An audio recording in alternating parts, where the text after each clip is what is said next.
welcome ang ibinigay kay Loretta Alacre sa kanyang hometown sa Negros Occidental.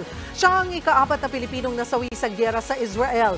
Dagsa ang nakiramay sa unang araw ng kanyang burol.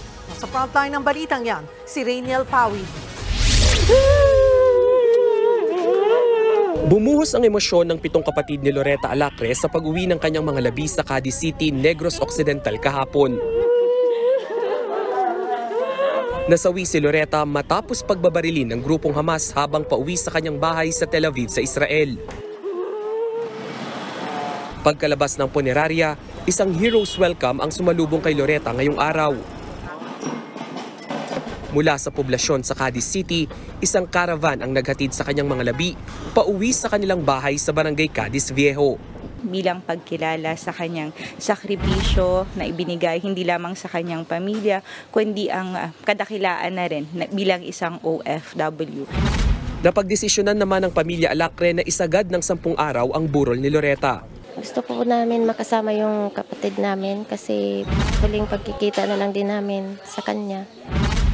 Kwento ng pamilya Alacre, uuwi sana ng bansa si Loretta ngayong Disyembre para sa kanyang ika-50 kaarawan at family reunion. Nagpapasalamat pa rin kami na nakakauwi siya sa amin kahit ganyan na, kahit masakit sa amin magkapatid. Sana tulungan niya rin kaming matanggap namin na wala na siya.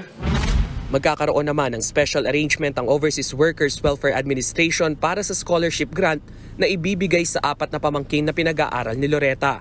Sa ilalim kasi ng batas, tanging ang panganay na anak lang ng yumaong OFW ang dapat mabigyan ng scholarship. Ayusin natin yan dahil may mga technical na bagay na kailangan natin ayusin. No? So isasubmit natin ito sa board and I'm very sure the board will understand na kailangan natin pag-aralan dahil wala siyang anak. No?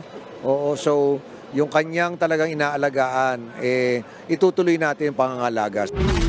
Ang OWA na rin ang tatapos sa pinapatayong bahay ni Loretta.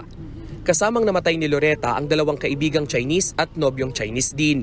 Sa November 5, nakatakdang ilibing ang nasawing OFW, kaya hiling ng pamilya Alacre, ipaubaya na sa kanilang mga kaanak at malalapit na kaibigan ang huling 9 na araw ng burol ni Loretta. Nagbabalita mula sa Frontline, Rainiel Pawid, News 5. Mga kapatid, Cheryl Cosim po. Iba na ang may alam at may pakialam sa panahon ngayon.